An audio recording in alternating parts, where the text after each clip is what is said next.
well, thank you all for coming and attending. I see a lot of my students, thank you, and a lot of eager scholars here waiting to enjoy this. So thank you all for coming. Medea Benjamin, thank you for coming and talking to us today. Medea Benjamin has been an advocate for social justice for more than 40 years. She has been named by the LA Times as one of the high-profile members of the peace movement.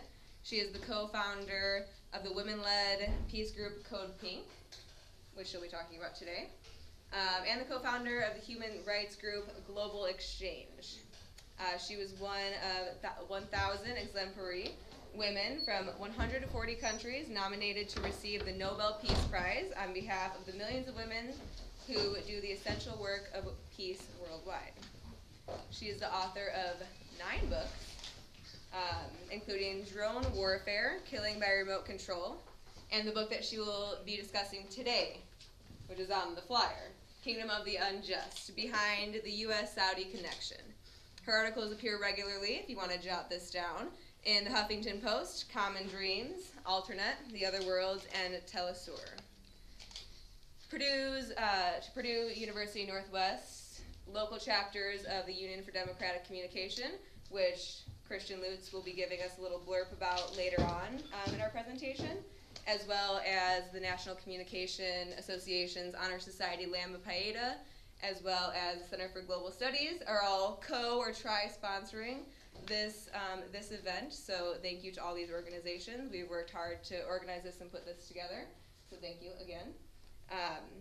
Following the talk, here's how it's going to work. We're going to leave about a 45-minute window for her presentation, and then we will open up the floor to a Q&A and discussion afterwards. That should leave us about 15 minutes. In between that, I'm going to have Christian, again, give a little blurb about the UDC.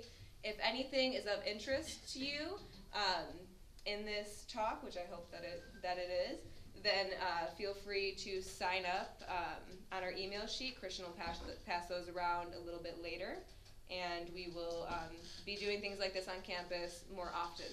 So I hope to see many of you involved if this is something that you're passionate about. A little thing about why am I here? I think that is, well, I know that it is important to be talking about these issues. These are not things that we hear regularly in our classrooms or in our daily lives. We seem very disconnected from Saudi Arabia here. Some of us might be familiar with other students that are from Saudi Arabia, but that's about it. So I am very excited that Medea is here because she will be giving us a perspective that we do not hear from our traditional Western commercial news media. So with that being said, I hope that this is a fresh perspective that you all benefit from. There we go. Thank you. Thank you. So thank you so much. Nice to be here. I live in Washington, D.C., and just a little way of background. When I was in high school, it was when the U.S. was involved in a different war, that was the Vietnam War. And unlike today, where there is a volunteer army, and I see we have somebody from the military. Any other people here? You want to raise your hand if you are in the military or have been in the military? So, you know, it's a different military today. It's a volunteer military, and in the days when I was growing up, it wasn't a volunteer. Every young man in this room would have been drafted, whether or not you wanted to go fight in Vietnam. And so in my high school, we started an anti-war group because, in my case, my sister's boyfriend was drafted to Vietnam against his will. And he was a really, really sweet, loving guy. And every month he would send a letter, and each one would get kind of weirder and weirder. And after about 6 months, he sent her back a ear of a Viet Cong and said that he had killed this person and she should wear it as a necklace. And she was so disgusted, and I was so disgusted. I remember throwing up and saying, something is really wrong that this very nice young man suddenly became a killer and thinks that wearing a person's body part is something you'd want to wear around your neck. And I researched more, and I got more and more skeptical about why we were in Vietnam. and that's when I decided to start this anti-war group and hooked up with people in my community. And there was a very big anti-war movement in those days because of the draft and because people really didn't understand why we were sending these young men to go to war in a place that had never attacked us. And that started me on a path that, with lots of ups and downs, I've worked for the UN, I've worked in US government, I've worked in many different places over the years, but always had a very strong sentiment of, one, being skeptical about what people in government were doing, and wondering why we would get into wars when it was not for defensive purposes, when we weren't being attacked. And over the years have been involved in anti-war as well as other activities, environmental work, work around justice for Palestine, work around Central America, living wage campaigns. So I've been an activist on many, many different issues. But it was really when 9/11 happened, the attack, that most of you were not even in your, well, probably, what were you, like under 10? Young. You were young. And I had been working on that at that time around economic issues. In fact, we had all these really great campaigns going around sweatshop issues, working with students at universities to try to get them to buy their college gear from places that weren't using sweatshops. We had a campaign around Nike, getting them to clean up the conditions in their factories. We sued the Gap and Abercrombie and Fitch and all these big companies for back wages for workers. And I was really feeling good about the work that I was doing because I could see the concrete result in people's lives. But then 9/11 happened, and it seemed like so much changed. And for me, I felt like 9/11 should have been a time when we said, you know, who attacked us? And there were 19 hijackers, 15 of them from Saudi Arabia, by the way. Not that I wanted the US to attack Saudi Arabia, but we didn't attack Saudi Arabia. Instead, we attacked Afghanistan and then Iraq, a country that had nothing to do with 9/11. And so in the build-up to the war in Iraq, I got together with a group of women. We were actually meeting in an environmental retreat, and we started talking about the pending invasion of Iraq and saying, you know, this is crazy. This had nothing to do with the 9/11 attacks. We can't let this happen. And we were talking about the crazy color-coded alert system that George Bush had put out, and it said, it was like, all right, today is a code yellow day. It's not too dangerous. Today is a code orange day. Today is a code red day. And people had no idea what you're supposed to do. You wake up and it's code orange day. What do you do differently? It didn't make any sense. It kept people in this constant state of fear that I thought was being used to justify war. And some of you who are communications people, you know, it came out that the US government was really marketing the war like you would market a project. In fact, they hired this woman who was from Colgate-Palmolive to come and work to help market the war. And part of the marketing the war was this color-coded alert system. So we were joking around as a bunch of women and saying we need another color-coded alert that says, go after the individuals who attacked us, don't use it as a justification to invade countries that had nothing to do with it. And we were saying, well, what color code should that be? And we came up with hot pink, except it turned out to be a porn site, so we couldn't take that. We had to be just plain code pink. And believe me, a lot of us were not like pink-wearing women. We thought of ourselves as tough women and had to get used to, over the years, wearing a lot of pink, which wasn't a requirement, but it is actually good branding. So we started this group, CODEPINK, and one of the first things we did is to say, let's go see what's happening in Iraq before the US invades it. And crazy group of about 14 women went to Iraq. We landed in Jordan. We didn't know. We'd never been there. We didn't know what we were doing. We rented a car. We drove across the desert. We got to Iraq. And imagine going to a country where our government was just about to invade it. We didn't know if the bombs would start while we were there. It was a very scary time to be there. And certainly Saddam Hussein was a dictator. Met a lot of people who did not like Saddam Hussein, but they said to us, please don't come and liberate us. That we need to liberate ourselves. Liberation doesn't come with U.S. Bombs. And indeed, they were so right that that invasion of Iraq, and I don't know, of those of you who raised your hands, were any of you deployed in Iraq? No. Because we have a lot of friends now with the group Iraq Veterans Against the War and another group Veterans for Peace, and we've worked with a lot of veterans who came to the same conclusion, some of them later, some of them earlier, that we should have never invaded Iraq.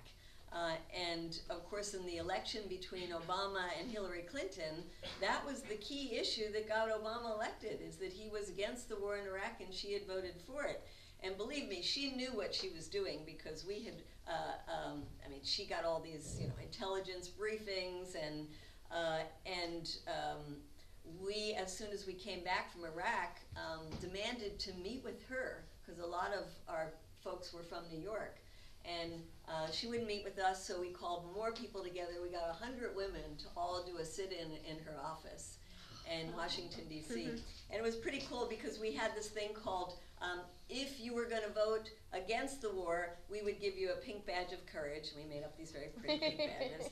And if you were going to vote for the war, we were going to give them a pink slip, which is a play on the words, you know, when you get fired, you get a pink piece of paper. So we would wear these pink slips and just sort of give it to them. It was kind of clever and cute. But anyway, so all 100 women went in wearing pink slips and sat in Hillary Clinton's office, would not leave until she agreed to meet with us. And so they pulled her off the Senate floor, and they had her meet with us. And we told her about our trip to Iraq. Oh, we also, the main thing that we learned is we met with UN weapons inspectors who told us there are no weapons of mass destruction in Iraq. That was the excuse the US was going to use to invade. And we came back and we said, you know, we met with the weapons inspectors. They're there every single day. They're going out looking every single day. They say there are no weapons of mass destruction, and you know that, and they know that. She said, I am going to support this war because I'm the senator from New York, and it was our state that was attacked on 9/11, and basically she sounded just like George Bush. She had no real justification for voting for the war. It was purely political calculation. It turned out to be wrong, but it was a political calculation, thinking that was the best thing for her politically to do. So she voted for the war. Barack Obama won the presidential election.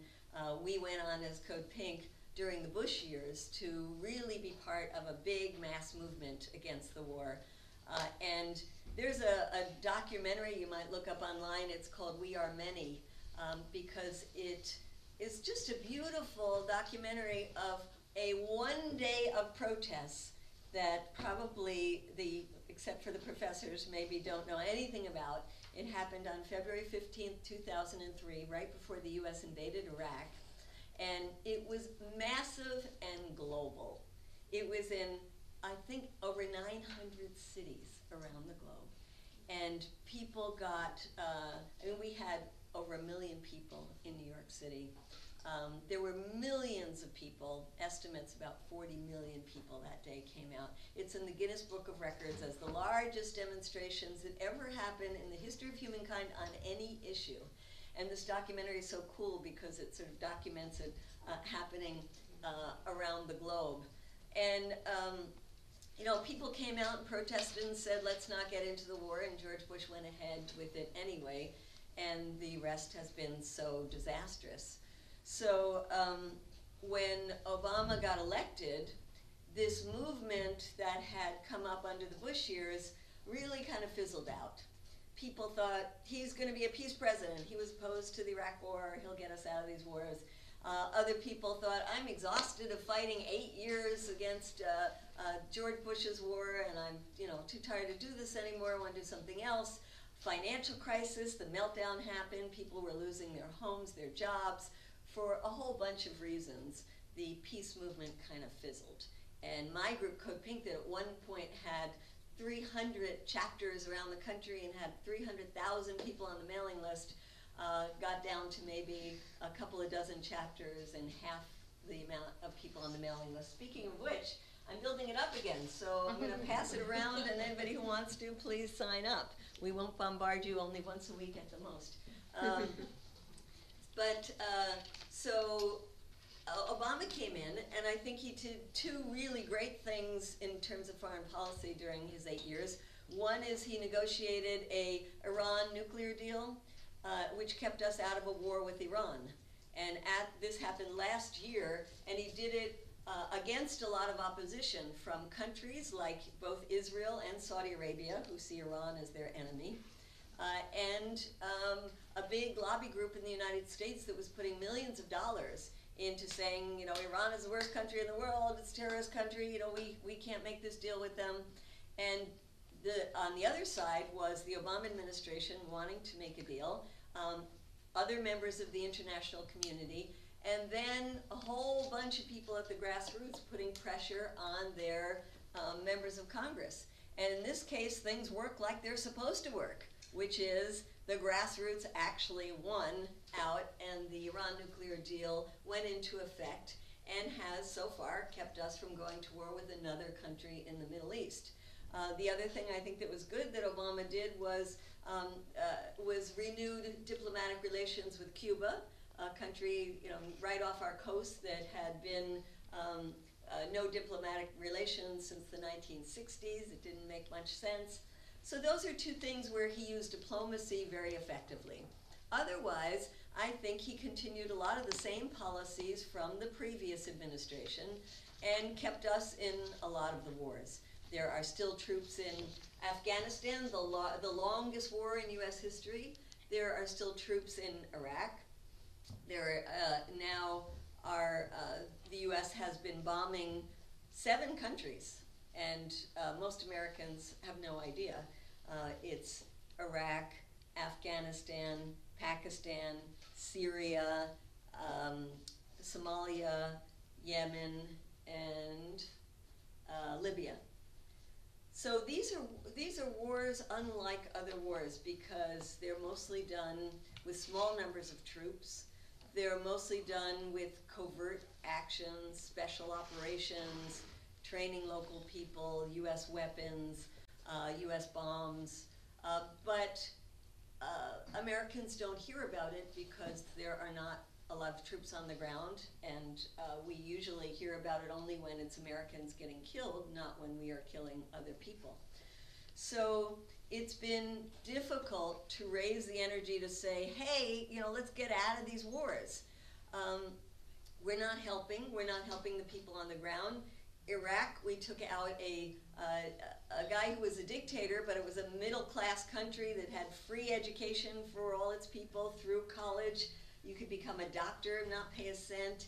It had a health care for all system, and now it's just a disaster, and we have exacerbated the tensions between the different Muslim groups, the Shia on the one hand and the Sunni on the other hand, that are fighting each other. So we made things a lot worse in Iraq. And really, the record of the United States since the days of Vietnam has not been a very stellar one.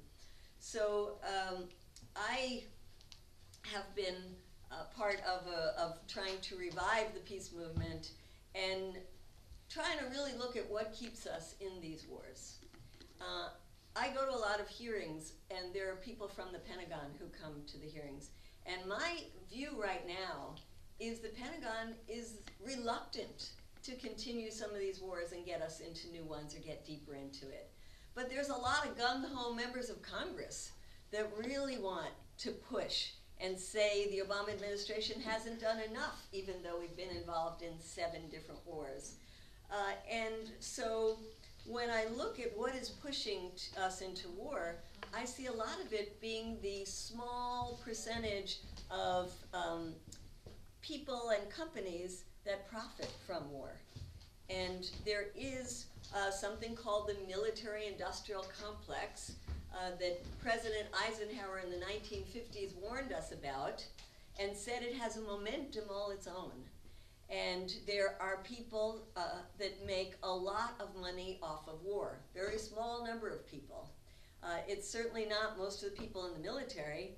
And it's usually companies like weapons manufacturers, like contractors, you know, they're the ones that often have the ear of the president. They're also the ones that have lobby groups that give money to our congresspeople. And they very cleverly make pieces of all the weapons in just about every single congressional district. And then they give money to the congressional campaigns. And the congresspeople then say, oh, we must continue to produce these weapons, or we should sell these weapons to countries overseas, or we should give them to our allies because it's part of a jobs program in my community. And that's really a crazy way to look at things. Especially, well, one is you want to look at, well, what are they manufacturing and is that helpful for us or not? But even just purely on the issue of jobs, there are studies that have been shown that if you give $1 billion to the military or weapons manufacturers, you get about 11,700 jobs. If you put that same $1 billion into education or healthcare or green jobs for to address the climate crisis, you will get 2 or 3 times the number of jobs. So we're stuck in this cycle of perpetual war, and I think for you young people, it's become like the norm because it's happened just, you know, since you've been conscious, the U.S. has been at war, which is not the way it should be. And so really, you know, in thinking what are the ways that we can get ourselves out of the war, one of the things I decided to do was write about a country that people knew very little about, Saudi Arabia.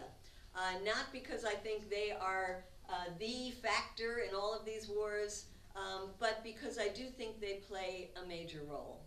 And so I wrote the book in a very simple way to educate Americans about what Saudi Arabia is like, what it's doing in the world, and the relationship that we have with this country. And why I think it's important for you all to understand is because you probably do want to untangle the U.S. from constant state of war. You probably do want to free up some of the money that's been going to war for things that we should have in this country, like free college education. Yeah. And when you get older like me, you're more concerned about your health care and you want the Medicare for all system instead of having to work around this crazy system we have with insurance companies and who knows what else. These are things that people in other countries way poorer than us have as a right. But we don't, and part of that is because so much of our money, 54% of what's called our discretionary funds, are going to the military, going to these wars. So Saudi Arabia started out as a kingdom in, well, the story starts back in the 1700s. There was a very fundamentalist, cult-like figure called Muhammad Wahab, and he had his own interpretation of the Quran. He's a Muslim, he's a Sunni Muslim, and he had this idea that he knew how to interpret the Quran, and anybody who didn't interpret it in this very intolerant way was an infidel and deserved to be killed. On the other hand, there was this Saudi family that wanted to conquer the Arab Peninsula, particularly the Islamic Holy Lands of Mecca and Medina, and thought, oh, well, that's pretty cool. We'll take this cultish, religious, fundamentalist ideology, and we'll go around conquering people on the Arab Peninsula based on this religious justification. So it turned out to be very convenient for this family. And in 1932, they conquered enough land to declare the Kingdom of Saudi Arabia. Saudi is the name of a family. It's kind of weird to have a country named after a family. It's kind of weird in this day and age to have a country where the leader is passed on from the king, then the next brother becomes the king, the next brother becomes the king, the next brother becomes the king, until they're finally at the end of the line of anybody who can just even stand up and they have to then go to the sons. You know, this happened hundreds of years ago, but in this day and age, most people have overthrown these kind of kingdoms. Well, this kingdom would have been overthrown a long time ago, except in the 1930s, there was a discovery of oil. And with the discovery of oil, the West decided, we want to keep this kingdom in place, and we want to do business with them, and we want U.S. companies to get the rights to the oil. And so we started what was called an Oil for Security alliance with them, which said, you let the Western companies in here, you keep selling us your oil, and we will make sure you don't get overthrown. And, you know, they would have been overthrown, but they had the protection from the United States. So when you look at the repressive nature of the Saudi government, you have to really look back at us and say, we guaranteed that this country would not be overthrown. And in the meantime, the country got more and more repressive internally. There's no freedom of speech, freedom of assembly, freedom of association. You can't have a political party, you can't have a labor union, you can't have non-governmental organizations that create what's known as a civil society, you can't have a free press. There are no free and fair elections because there are no elections. There are no elections at the national level for a president or a prime minister. There's no congressional elections. They started out of pressure some very low-level municipal elections, but they said, okay, we'll appoint half of them, you can elect this half of them, but you won't have any legislative authority, just in case you intended to do something with that. So the kingdom, the royal family, holds a tight grip on power. You can be given the death penalty for a lot of different reasons, including nonviolent reasons. You could be, and the way most people are killed by the government is by beheadings and oftentimes in public squares. Are there any people here who are atheists or agnostics? So that would be a reason to be given the death penalty. Anybody identify with the gay community here? Another reason. Let's see if you strike a third. Any sorcerers in the room? Sorcerers, there you go, 3 strikes. So yeah, those are just some of the reasons you could be killed in Saudi Arabia. There are also entire sectors of the population discriminated against. Anybody have any reactions when you think about Saudi women? Know anything?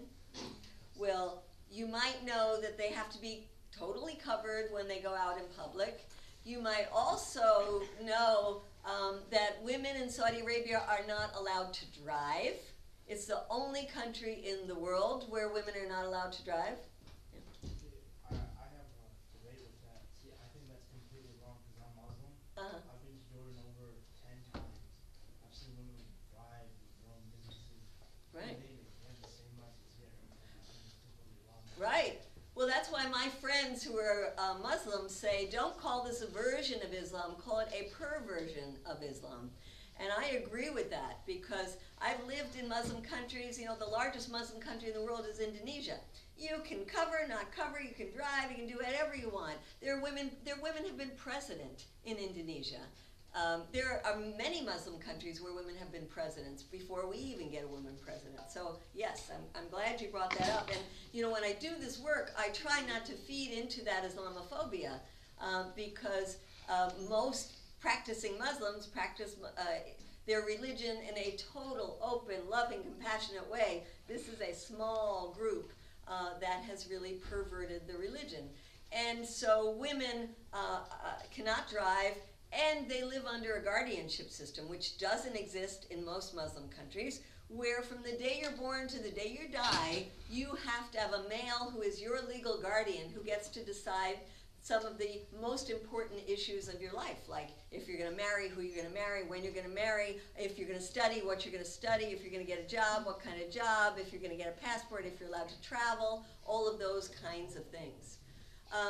So other parts of the society that are repressed, you would think because it is a government that is based on religion, a theocracy that's called, that they would have, where they would respect people's freedom of religion. And again, in other Muslim countries, you do. You can have synagogues in other Muslim countries. You can have churches in other Muslim countries. Saudi Arabia is the only country in the world where you cannot have any non-Muslim public place of worship, where it would be illegal to build a church. And people who are not the practicing Sunni Islam the way that the government wants you to, which is the Wahhabist way, get discriminated against. If you are of the minority Shia religion, you get discriminated against. If you are one of the 2 million Christians living in Saudi Arabia, you cannot practice your religion publicly. And talking about the 2 million Christians, the other important thing to know about Saudi Arabia is that out of a population of 30 million, 10 million of them are foreigners, foreign workers. Now, some of them get great jobs, like in the oil fields, where they earn a lot of money, they live quite well, they make a bunch of money, and they go home. But there's the majority of them are coming from very poor countries, like Indonesia, Bangladesh, the Philippines, India, and they are coming to do the hard labor. They're doing the construction work in the really, really intense sun. Many Saudis started to get wealthy off the oil wealth and started importing workers to work in their houses, so they'd have one person to be the driver for the women, one person to take care of the kids, one person to do the cooking. And while a lot of employers are perfectly nice people and treat their workers well, there are some who are terrible, and workers can be in a really bad situation because it's a sponsorship system. If you come to work in Saudi Arabia, you need an employer who's going to be your sponsor. That employer often takes away the person's passport, abuses the person, works them 12 hours a day, 7 days a week, doesn't pay what they promised to pay, can sexually abuse them, physically abuse them. And if the worker wants to leave, you can't leave, not only because the employer took your passport, but also because you need an exit visa, and the only one who can give you that exit visa is your employer. So all kinds of discrimination going on. Again, this version, religious version, that has been so repressive inside Saudi Arabia is something that they are also exporting to other places. And they have a lot of oil money, so they were able to use that money to build mosques overseas, to train teachers who would then set up schools. And you see in a lot of places the creeping in of this more extremist version. And not only that, the Saudis then, government people or people related to the government, started using their funds to fund extremist organizations, send weapons to extremist organizations, and our government oftentimes was working with them, like the CIA. The CIA, who, when they didn't want to go to Congress and be open about what they were doing, would ask the Saudis for money to do the funding. For example, to overthrow the Assad government in Syria, they started training rebels, sending in weapons. The Saudis end up funding the most extremist, the Al-Qaeda affiliate in Syria. They are sending weapons to the Al-Qaeda affiliate in Iraq, in Libya as well. And the US government, oftentimes we can see by the cables that have been leaked by groups like WikiLeaks, have been trying to stop the weapons from going to these extremist groups, and have been complaining, what are we going to do about our allies, the Saudis? They are funding all of these extremist groups that we're trying to fight against. So, and you might also know that the 9/11 attack here in 2001, the majority of the hijackers, 15 of the 19, were Saudis, and people who lost their loved ones are still trying to find out what is the relationship with people higher up in the Saudi government. So at some point, you know, you have to ask yourself, if the U.S. is spending trillions of dollars, the lives of our soldiers, the lives of people overseas to try to fight extremism, why are we in bed with the country that is the most responsible for spreading extremism? And that's what I talk about a lot in the book. One thing is the oil. which was the original basis of the U.S. relationship. But over the years, the Saudis have become the #1 weapons purchasers from the United States. And I talked about how strong this weapons lobby is. And they are part of the machine that keeps churning out the weapons and pushing our government to sell them to the Saudis. So we have sold $115 billion worth of weapons just in the 8 years that the Obama administration has been in power. This is the largest sales of weapons we have ever done to any other country. And as I mentioned, some of the places where these weapons end up, they also end up being used to crush uprisings, democratic uprisings in neighboring countries, like in Bahrain. And as of last year, they've been used to try to interfere with an internal conflict in a neighboring country called Yemen, where the Saudis have been bombing for the last 19 months, taking an already very, very poor country and turning it into an absolute catastrophe.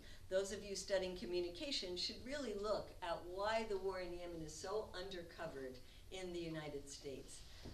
It is a catastrophe of epic proportions, with millions of people displaced, with millions of people facing acute malnutrition, with a cholera outbreak that has broken out because there's no clean drinking water and because medical facilities have been bombed. And just think, this is being done with our weapons, with our logistical support. We're refueling their planes in the air. We're giving them the intelligence, the diplomatic cover. And so for many Yemenis, it is an American war, and they see the blood on our hands, which will continue to blow back against us for a long time to come. So the Saudis and the weapons, and the other thing the Saudis have done is invest heavily in our own economy so that they would be intertwined and it would give them some leverage, putting hundreds of billions of dollars into U.S. Treasury bonds, U.S. companies, big oil refineries in Texas. They use their money to endow a lot of universities, to kind of buy favor. They use their money to give to think tanks. And again, for those of you in communications, you should really look at why the American people don't have an even worse view of Saudi Arabia. A lot of it is these think tanks write very positive things about reforms in Saudi Arabia. They're getting money from the Saudis. And then there are foundations like the Clinton Foundation that has gotten between $10 and $25 million from the Saudis. Republicans like John McCain has taken money from his institute from the Saudis. And then they hire PR firms to put a happy face on this very repressive government. And these PR firms contain former Congress people, Republicans and Democrats. They contain former high-level people in the military. And they go around Washington, D.C. lobbying on behalf of Saudi Arabia. So these are some of the ways that we get misinformed as a public, that we find ourselves in bed with countries that we should be opposing, and that we continue to be in this perpetual state of war. So I just want to end going back to where I started out in the larger picture, that the military-industrial complex has tremendous power. But for a democracy to function, they have to be countered by a countervailing force. And the countervailing force has to be an aware, an educated public. Right now, the American public is tired of war. Polls show. Some say war-weary. I say war-wise. We've seen that over all these years. We haven't helped people in the Middle East, and we've just drained our own economy. And yet, that sentiment has to be activated. And it is often manipulated by fear, by people who want to keep us in war. And so we need to, as a people, be able to organize, crossing ideological boundaries. This is not a Democrat or a Republican or a Green Party or a Libertarian issue. This should cross all those boundaries. It should also be a sentiment that people who work on other issues also feel that it's related to. If you work on the environment, if we're in a perpetual state of war, a lot of these wars are about resources like oil. If you care about money in politics, you have to look at the corrupting influence of the military contractors. If you care about the militarization of our police forces, you have to see how that is reflected in the militarization overseas. It should include people in the military, and it does. Some of our most active people are people who have been in the military and want to see the military used to defend us here at home, not to go intervening in wars that we have no, should not and do not really affect us. So that's, I think, what I want to leave it on and open it up for discussion. Thank you. We're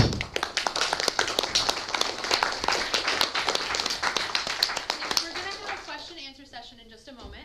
First, I wanted to thank you again for coming. We really appreciate you being here.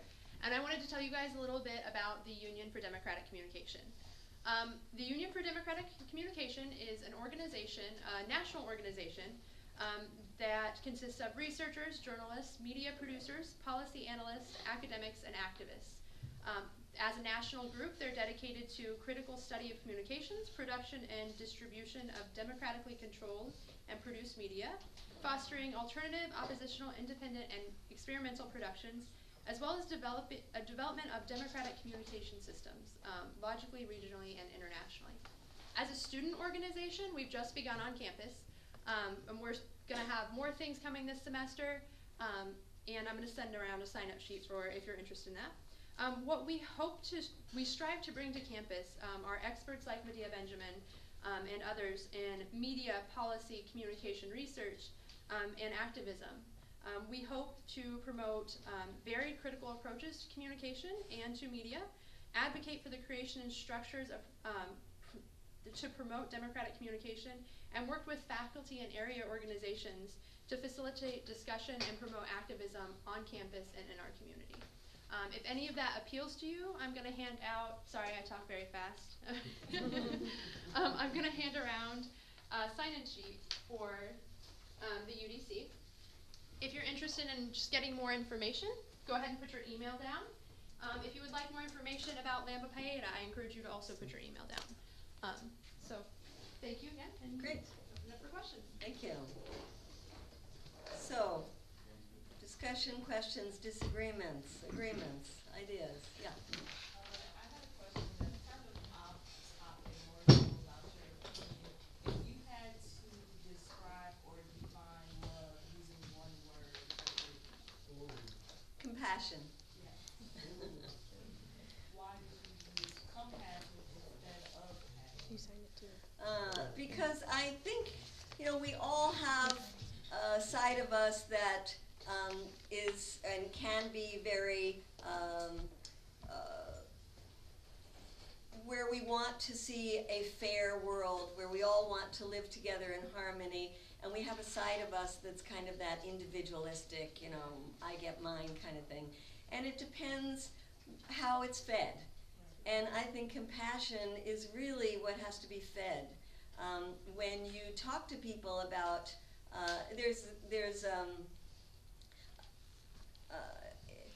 about doing things for the good of the community, it's also doing things for your own good. And I think feeding that sense of compassion is where love comes from. When you're no longer looking at people as the other, where you're no longer trying to find a scapegoat to blame anybody for anything that might be going wrong in your world, but you're really looking at the world as a beautiful bouquet that we can celebrate the differences and learn from each other. And in addition to compassion, I think the word empathy, which is, a feeling for other people. And so, yes.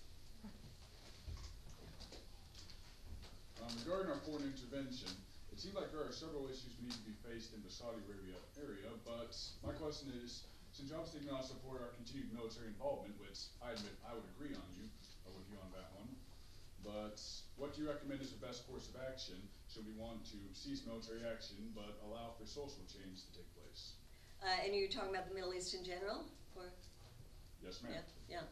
Well, I think that when you look at how conflicts are resolved in general, and specifically if you looked at How does the demise come about for terrorist organizations? There was a study done by the RAND Corporation that looked at 268 different groups that were labeled as terrorists. 43% of them dissolved with political solutions, 40% through police actions, better policing, going after individuals, and only 7% through military action. So I would say that's where you want to go. Better intelligence work around individuals, and better work around political solutions. So if you look at Syria, for example, the only way to end that war is to have an arms embargo to the region of all the players, is to call for all the foreign players to get out, whether it's the US, Russia, the Saudis, Iran, Turkey, and to have a political solution where it's not just the guys with guns at the table, it's also women at the table, especially women who are representing civil society. And that has been a big problem because any attempts at finding solutions in the case of Syria, they have never let civil society to be in on those negotiations. And studies have shown by the UN that when you have women at the table, when you have civil society at the table, you're much more likely to have a solution and a lasting solution. So he asked about how to make changes overseas with the social movement there. I'm wondering, since there is, like you said, a weapons dealer in each congressional district and they're getting this money, how do we, in our little way, fight that? You know, is it through voting? Is it through activism? How do we go about doing that? Well, you might know that the folks in the environmental community have a couple of years ago started a campaign to get their universities, unions, pension funds, faith-based investors, and individuals to divest from fossil fuels, to stop investing in companies that are producing fossil fuels, selling fossil fuels. We need the same thing around the weapons industry. And we are working now with some university students to start questioning at their universities, are they invested in the weapons industry? When the Pope came to the US last year, he was very compelling in saying that why are we selling weapons to people who use it in such terrible ways because of money? And that we can't be silent, we have to stand up to the arms industry. And so we're using the Pope's words, for example, to go to Catholic universities and say, why don't you lead the way by divesting from the weapons industry? The other is around voting. We managed to get a vote in the Senate around cutting off arms sales to Saudi Arabia. We only got 27 senators out of 100 to vote that way. There's going to be another weapons deal coming up soon, because they happen all the time. So we want to contact our congresspeople, and I'll pass these around. It has the generic phone number if anybody wants to make one simple call or 3 calls, 1 to a congressperson, 2 to your senators. Just say that you're against weapons sales to Saudi Arabia. So those are some of the things we can do. I have 2 questions for you. With the election coming up, who do you think would maybe do better at severing, I guess, maybe some of the issues we have with Saudi Arabia? I mean, I know it's kind of a difficult question because Hillary voted for Iraq. She's getting money. Do you think Trump or Hillary would be better at maybe kind of disconnect from Saudi Arabia? I don't think either of them if there's not a movement, because it really needs to come up from the bottom. Obama himself has said in an interview that he did that he was not really happy about the U.S. relationship with Saudi Arabia, and that Saudi Arabia had to learn to share the region with Iran. But he said he was trapped into the traditional way of dealing with things, which to me means, you know, he's getting briefed by people who are part of this machine and keep telling them, this is the stable country, we have to be good to this country. Also about Israel. I mean, Obama has had his problems with Netanyahu, the head of Israel, and yet on the other hand, he just negotiated the largest U.S. taxpayer transfer of funds to Israel that we've ever had. So I think you see the same thing again. Whoever is in power will be stuck in that same grind unless we can counter the moneyed interests, the big lobbyists, and put our foot down and say we don't want this. And my last question, I'm sure you're aware of the 9/11 28 pages that were released. I touched on 9/11 a little bit. And George Bush, I know in the lead up, like after 9/11, he said, we need to go after the people that harbor the terrorists at the same time. Now, can you make the argument that since we're, funding Saudi Arabia via the 1.1 billion weapons deal that just went through, and we're covering up their involvement in 9/11, can you make the argument that we in fact are in a way harboring the same terrorists that we're fighting?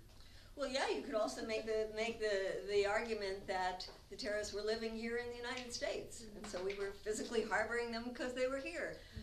So it's really kind of a crazy argument. I mean, you have to just look at what is going to address the issue of terrorism. Go after the people who attacked us. If they're alive, bring them to justice. But don't use this as an excuse to go out and create more enemies, which we have been doing.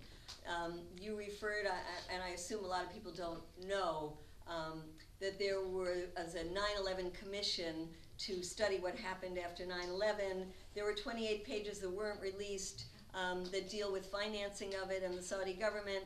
They were finally released, but according to the head of the Intelligence Senate Committee, he says this is just the tip of the iceberg. There's a lot more information that our government has that hasn't been released, which is why 9/11 families wanted the right to sue Saudi Arabia in U.S. courts, something they just got the right to do last month after 15 years of fighting for it. I know you're an activist against war and for peace, and I just had a question about, some say that peace is an idea only achieved through war, and war never ends. So do you think peace is just like an idea that inevitably can never be achieved because war is just driven by money? I think it's like people in the days of slavery in this country saying slavery will always be around because that's just the way it is. And you could have a lot of examples like that. I think war is something that that we should be able to overcome if we want to evolve as a civilization, because otherwise I think we will perish. Whether we perish by climate crisis and not doing anything about it, or by nuclear weapons. And we are close to a war with Russia again, and it's 2 nuclear countries. So I think we have to go beyond war. And there's a new organization that just formed called World Beyond War, put out a really lovely document that you might want to take a look at that has lots of convincing arguments about why war should not be thought of something as it's always been with us and always will be, but as something that we must overcome. You just mentioned about how families from 9/11 who are still living got the right to sue. Congress approved that. But I remember when that came across to me, and I thought, no, because what repercussions is that going to be for people in other countries to sue us? Well, wouldn't that be a wonderful thing? I mean, no, really, totally seriously. I have been to countries, let's say Yemen. I've sat down in the homes of people whose children were killed by U.S. drones, and for no reason. Mistake, oops. They got so angry at the U.S. because the U.S. would not even acknowledge what happened, apologize, compensate the family, none of that, that their entire tribe then went to join Al-Qaeda to try to fight the U.S. Mm-hmm. If they had the ability to sue the U.S. in court, that would be wonderful. And I do believe that people should have the right to have their day in court, wherever they are. I saw another, yeah. I was fortunate enough to hear your interview yesterday on NPR, and that caller who called in, and kind of like the initial Muslim saying, the guy who said, I lived over there, the people were very friendly, we got a welcome response, and it's the one thing that is increasingly becoming neon lights in my eyes are that people are not their government. That's right. Yeah. That's we so are not our important to say. government, That's you know? Right. Yeah. I mean, there are so many wonderful Saudis, just like there are wonderful people around the world. And this goes back to your question about, what is love? Love the human community and respect the human community and look for the best in the human community. And there certainly are Saudis. We met a young Saudi man last night who, for being a journalist and getting on the wrong side of his government, was arrested for 243 days in a small cage by himself. He said he suffered tremendously and still, of course, suffers to this day. And now his brother is in prison, and his other brother had been in prison. And they just want a more democratic society. There are a lot of Saudis who have been killed for wanting a more democratic society, who have been in prison, or who have been forced to leave the country. And they are wonderful, courageous people. Now, most people, like in most societies, are just going about their daily work trying to survive and don't get involved in politics. But the ones who do stick their necks out and say, we want a constitution, we want the rule of law, we want the right as women to choose whether we want to cover up or not cover up, whether we want to drive or not drive. There are people in Saudi Arabia fighting for that all the time. And in addition to the work we do to try to stop our government from selling weapons, we really try to make connections with these people, to lift up their voices, to spread their stories, to try to get them released from prison, but to totally respect and have tremendous admiration for the people inside their country that are trying to make the reforms that they want to see to make their country a more livable place for them. Why do you think people have fear of Muslims? I think it's something that has been manipulated in the U.S. For political reasons. I think this idea of scapegoating the other is something that often happens when you have policies that are not designed to spread the wealth and to create the jobs that people want and to provide the free education that people deserve.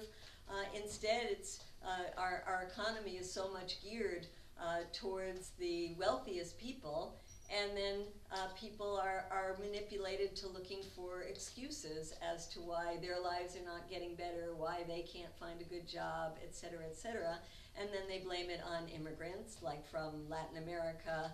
They blame it on Muslims. And when I started out talking about Vietnam, the only way they got these nice young boys to go to Vietnam and kill people was by demonizing the Vietnamese. Mm-hmm. And the same thing is the Muslims, to call them ragheads, to call them, what else do they call them? Whatever, all kinds of horrible things.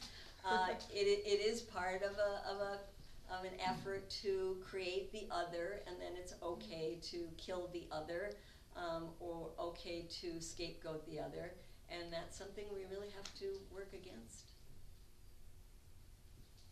Can you see a realistic existence where we do actually incorporate this theory into application in our legal system?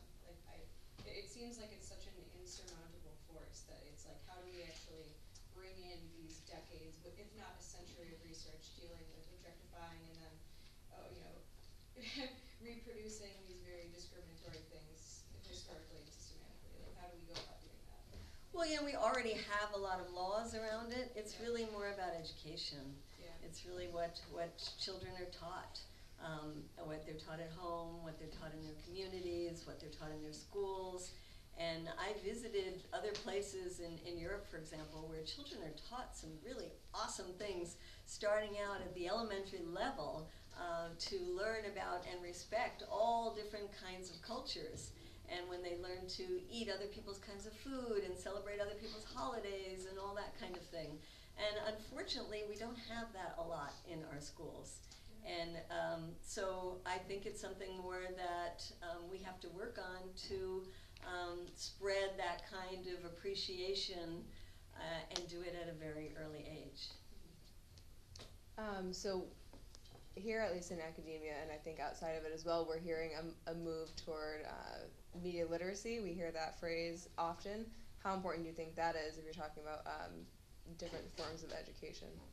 Well, I think that one of our biggest problems is that the media is so concentrated and the media is so corporate dominated that we get spoon-fed what others want us to hear.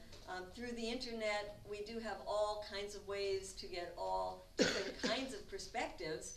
I find it interesting that so many people that I work with prefer to get their media from foreign sources. Like they go to The Guardian in the UK to read, they go to the BBC for their radio, Al Jazeera. And I do think we have great forms of non-mainstream media in this country. I wake up every morning and to Democracy Now!, Amy Goodman, and if you don't know it, you might want to look it up. It's a great hour in the morning to give you some real news and get you going. But certainly we have to be able to find other sources of media, have a much more comprehensive kind of look at different ideas so that we can choose for ourselves what we believe in and not just take what the mainstream media wants to feed us. I think we have time for about one more question. One more question. And if anybody does want to buy a book, they're $15, but you can bargain with me, and I will sign it for you. So let's take this. Oh, sorry. What do you suggest for people in Saudi Arabia to make change? Well, I work with a lot of people in Saudi Arabia who feel that they don't want a violent overthrow of their government. They don't want what's happening in Syria or in Libya or Iraq. They want reforms because there is no civil society to take over if the kingdom was overthrown. So there are thousands of people who've signed petitions to the king saying, let's keep the monarchy but have a constitutional monarchy. Let's start with the constitution. Like there are constitutional monarchies in dozens of countries around the world, and they function quite well. Or women who have signed petitions recently saying, we want to lift the guardianship system. Or people like in the Shia eastern part of the country who have been fighting for a long time just to get their basic rights as citizens. So I think our job is really to support the tremendous efforts that are already going on by people inside Saudi Arabia and try to get our government to support those Democrats instead of the regime. Thank you. One more. Well, because I've never been at a meeting where I haven't talked at least once. So. And there may not be any history students here, but I just wanted to respond to the insurmountable. It appears insurmountable to us because we have learned that by watching television, listen to politics and the media, and we have a very short-term memory. But if we go from the time when Medea is talking about with Vietnam, I just ask you to think about things that appeared insurmountable. One was the Vietnam Revolution and the removal of the U.S. from all of Southeast Asia. Shortly thereafter, you have the liberation of South Africa. You end apartheid. You think about the dictatorship that was in Portugal and Spain in the last 30 years. You think about the dictatorship that was in Cuba about 40 or 50 years ago. The dictatorship in Nicaragua. The dictatorship in all of Latin America has been gone with the possible exception of Colombia. And then you have tremendous social advances in Venezuela, Nicaragua, Bolivia, Ecuador. Even in the Mideast, they said it's insurmountable with Egypt, but that government went like that. Once the population decided we don't want this, they don't have power. They don't have soldiers, they don't have cops.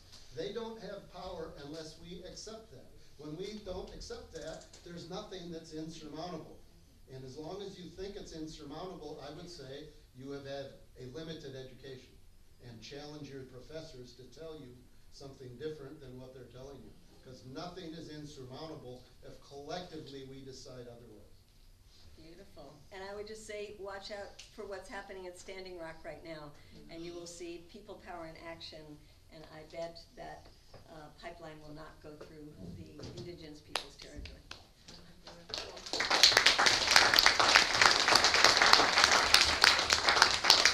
So this, I think, has been incredibly rewarding. I'm super happy to have seen a lot of people active in discussion and have a lot of questions and interest in this subject. Super pleasantly, I can't say surprised, but just thank you all so much for coming. again, on behalf of Purdue University Northwest, Lambda Pi Eta, Union for Democratic Communication, Center for Global Studies, all of the rest of the organizations and abbreviations I can think of, thank you so much for coming here.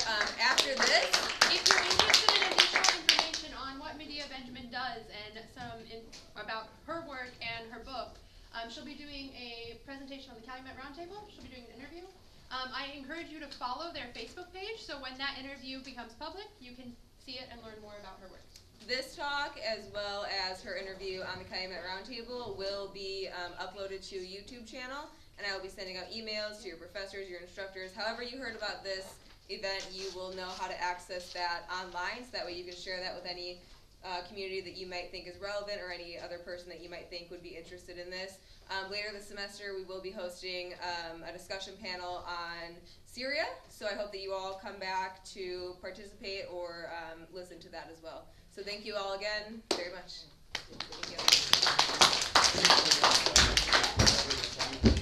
If you have the